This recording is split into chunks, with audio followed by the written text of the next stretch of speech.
É uma coisa difícil que eu vou perguntar agora também. Mas só tem uma vaga aberta. Eu gostei da risadinha aqui, ó. Todo mundo já tirou o corpo fora, assim. Falar lá de baixo? O único que ficou sério. Lá de baixo? Santos, Vasco e Bahia. 3 times para uma vaga no Z4. Um deles vai para a Série B. O Bahia, nesse momento, é quem está na zona de rebaixamento, 1 ponto atrás do Vasco da Gama e 2 pontos atrás do Santos. O Vasco da Gama, que perdeu também o jogo contra o Grêmio, a gente está vendo aí, e tem agora fora de casa, Silas, o Bragantino. Eu acho que, assim, a tabela do Bahia... desculpa, em casa, todos jogam em casa, né? Bahia, Santos e Vasco. Obrigado, Tetra. Fora de casa foi essa rodada aí. Mas eu acho que o jogo do Bahia é ainda pior. O Bahia joga contra o Galo e o Santos joga com o Fortaleza. Olha, eu vou te falar, é difícil fazer essa previsão mesmo, tá?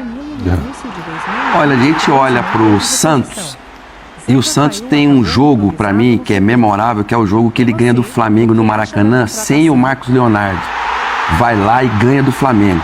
Aí você olha pro Bahia. O Bahia vem na Neoquímica e encaixa 5 no Corinthians. E aí a gente fala, o Corinthians é que vai cair, porque depois de um jogo desse, como é que se levanta? E o Vasco, eu olho pro Vasco e eu não consigo ver assim. Talvez vocês possam até me ajudar. Um jogo que você fala, tudo bem, tem aquele golaço do Payet de falta, que lembrou o Petkovic acho que foi contra o Botafogo, né? Contra o próprio Vasco, que o Petkovic bate no Maracanã, lá do meio da rua. O Payet é o que ele homenageia o Dinamite também, não é? Isso. Lá, quase a última bola do jogo. Mas eu não lembro do Vasco assim, fazendo aquele jogo que você fala, mesmo com todo o discurso do Ramon Dias, que não vai cair, de briga, de batalha e pá, isso tudo. Agora, o jogo do Vasco é muito complicado, esse último jogo. Todos eles têm. O Atlético Mineiro está jogando pelo título, já não. Mas o Bahia pega um Atlético Mineiro embaladíssimo, com o Paulinho, com o Hulk, esses caras voando.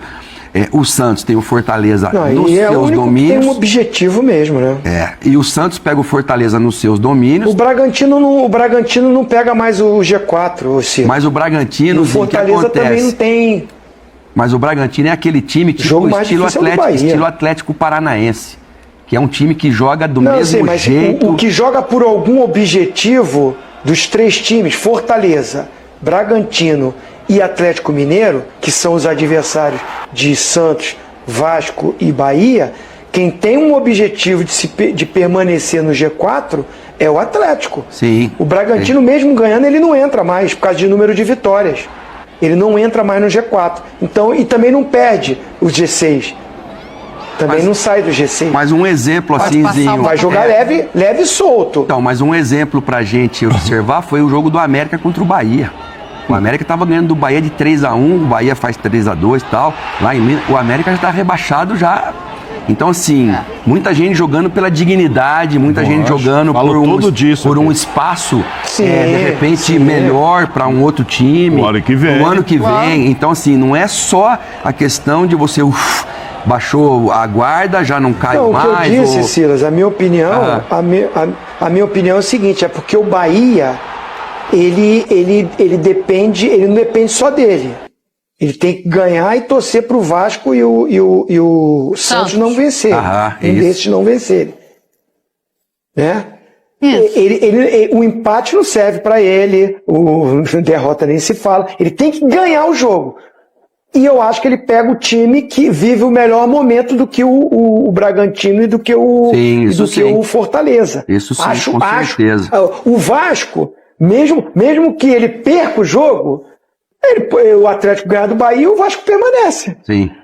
Então por isso que eu acho que o Bahia está numa situação mais complicada. Não, viu, Zinho? Mas se o Vasco perder, o Bahia empatar, o Vasco vai ser rebaixado pelo saldo de gols, hein? Porque eles ficam empatados em 11 vitórias e o saldo de gols do Vasco é pior do que do Bahia. Então o Vasco teria... Verdade. Teria que pelo menos empatar, né, nessa situação para evitar. A gente errou sempre, não é essa última vez que vamos errar, né, Silas? Já que tá falando em Z4, vamos manter o nosso aproveitamento de Z4. Isso que você tá falando do América, eu tenho dito aqui há muito tempo. Mas eu aposto com vocês essa daí, se vocês quiserem. Tá. Eu vou deixar você para primeiro eu já e único. vi que eu tô com o Tetra nessa. O América joga melhor do que o Corinthians há muito tempo. E tá aí, o Corinthians estava ali, vai cair, não vai cair, ó, tá com 47, tal, quase o dobro de pontos. Futebol. Agora o América não ganha, não tem jeito. Você fala 3-1, ele já meteu, tomou a virada do Grêmio também, fez 3 gols do Grêmio. A gente vive falando de Santos futebol. empatar é perigoso, hein? Porque se o Santos empatar e o Bahia vencer, o Bahia passa o Santos em número de vitória, que também tem 11. Sim, vai pra 12. Tá bem passa. embolado, né? Não, tá. Então, mas o outro parecia até que o Bahia ia ter uma reação, né? O Rogério estava muito abatido lá, falando das chances, e você olha as oportunidades mesmo do Bahia. Gente, mas não dá. O Vasco, foi maravilhoso, o golaço do Soares, foi lindo e tal, mas era decisivo o jogo pro Vasco, a gente acabou de mostrar, e o goleiro da rodada foi o Kaique do Grêmio. Pô, eu tô desesperado para ganhar o jogo, Silas. O goleiro é o goleiro da rodada do adversário. Não estou dizendo que o Vasco teve mais chance, chutou mais, não, até foi o Grêmio. Mas quando ele precisou chutar, o Kaique foi o goleiro da rodada, cara. Aí você fala, cara, que hora eu vou ter um respiro, entendeu? Que hora eu vou ter uma folguinha. Muito difícil. Tenho falado já há várias semanas, não contabilizo 3 pontos para ninguém. Não acho o Corinthians favorito contra o Curitiba, porque vai jogar lá. A sorte do Corinthians é que se livrou aí com esses resultados também, porque pagou outro vexame em casa, se livrou. Tá na Sul-Americana ainda. Não, mas quem se livra já pega a Sul-Americana. Né? Assim, você faz uma coisa ou outra. Tá falando dos elementos de expulsão. Sim. A tensão que vai ser gigantesca, porque todos esses jogos jogo, né? Você vê, o Diniz falou, o jogo tava bom até o jogador ser expulso. E nesses jogos, Dani, Mauro, acontece, hein? O cara entra pilhado, o cara não dorme direito, o cara vai no banheiro antes da pré-eleição 10 vezes. Eu tinha um zagueiro no Atlético Paranaense, ele ia no banheiro antes da pré-eleição do Antônio Lopes, ele só se aliviava assim, ficar tranquilo quando o jogo começava. É muito tenso. Muita responsabilidade, né? A arbitragem também, a responsabilidade da arbitragem para esse tipo de jogo, do VAR. Olha, vai ser tenso. Ainda faltando um jogo para o término do Brasileirão, mas tem jogador que já se considera de férias. O atacante Veraldo, rebaixado com o América Mineiro, não se apresentou para o treino desta terça-feira, dia 5, e para a viagem para o duelo com o Goiás, nesta quarta-feira, dia 6.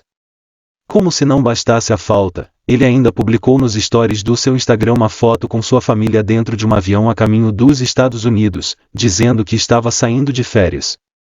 Segundo Marcos Salum, presidente da SAF do América Mineiro, Everaldo se justificou dizendo que a passagem já estava comprada com antecedência e que não quis pagar a multa para mudar o bilhete. Vale lembrar que o campeonato terminaria no dia 3 de dezembro, mas a Confederação Brasileira de Futebol, CBF, adiou o término do Brasileirão para a quarta.